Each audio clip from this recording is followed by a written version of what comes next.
Rachel Bilson says Mischa Barton's allegations of why Marissa was written off the O.C. are completely false. The O.C. has been off air for over a decade now, but the nostalgia for the amazingly chaotic teen drama is still strong. Mischa Barton recently did an interview with E! About the reason why Marissa was tragically killed off at the end of the third season. She claimed that the conversations about her leaving the show came pretty early on, and she tied Marissa's death to co-star Rachel Bilson being added in last minute after the first season as a series regular. According to Barton, Bilson joining as a core cast member meant showrunner Josh Schwartz and the producers had to even out everybody's pay. She also alleged that she was bullied by men on set, though she never clarified if that was by Schwartz or her male co-stars. But in the latest episode of their podcast, Welcome to the O.C., Bitches!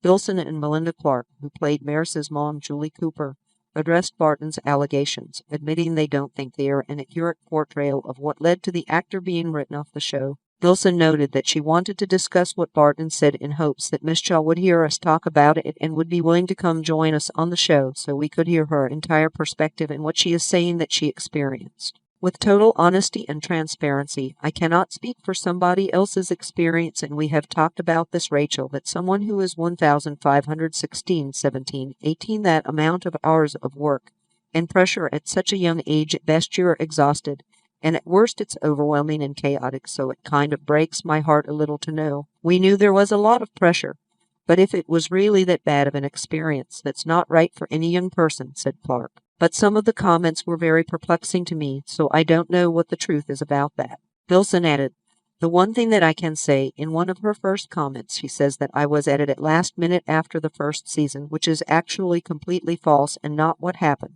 In starting out that way, that's misinformation. Where are we going with this, and what is she trying to say? Which I would actually like to talk to her and find out what her experience was from her perspective, because I found things differently. To clarify, Clarke said, we were originally supposed to be series regulars during the pilot, and they do that because they see a future for these characters. But then the powers that be said, no, you're going to have to wait. You're going to be guest stars for the first, I think, 11 episodes, and by episode 9 we became series regulars. Here's hoping Barton accepts Bilson's invitation to join the podcast and clear the air with her former castmate so we can understand what actually happened on the O.C. set.